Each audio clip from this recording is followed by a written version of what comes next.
ભરૂચમાં ઉત્તરાયણ તહેવાર દરમિયાન પતંગના દોરાથી થયેલી દુર્ઘટના એક પરિવારનો આનંદ માતમમાં ફેરવી નાખ્યો છે.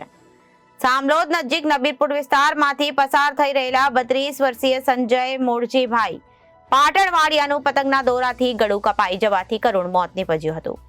ગંભીર ઇજાગ્રસ્ત સંજયને તાત્કાલિક ભરૂચની સિવિલ હોસ્પિટલમાં લઈ જવામાં આવ્યા હતા, જ્યાં તબીબોએ તેમને મૃત જાહેર કર્યા હતા. ભરૂચમાં ઉત્તરાયણ તહેવાર દરમિયાન પતંગના દોરાથી થયેલી દુર્ઘટનાએ એક પરિવારનો આનંદ માતમમાં ફેરવી નાખ્યો છે. સામલોદ નજીક નબીરપુર વિસ્તારમાંથી પસાર થઈ રહેલા 32 વર્ષીય સંજય મોરાજીભાઈ પાટણવાડિયાનું પતંગના દોરાથી ગળું કપાઈ જવાથી કરુણ મોત નીપજ્યું હતું. ગંભીર ઇજાગ્રસ્ત સંજયને તાત્કાલિક ભરૂચની સિવિલ હોસ્પિટલમાં લઈ જવામાં આવ્યા હતા, જ્યાં તબીબોએ તેમને મૃત જાહેર કર્યા હતા.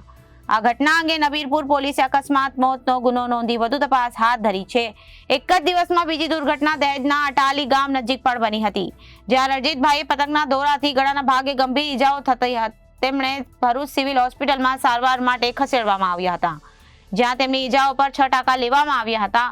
આ બંને ઘટનાઓ ઉત્તરાયણ તહેવારના દરમિયાન પતંગના દોરાથી થતી દુર્ઘટનાઓથી ગંભીરતા ફરી એકવાર સામે આવી છે. આવી દુર્ઘટનાઓ રોકવા માટે ચાઇનીઝ દોરી પર પ્રતિબંધ હોવા છતાં આવી ઘટનાઓ બનતી રહે છે, જે ચિંતાનો વિષય છે. Bureau report Janadesh news Bharuch.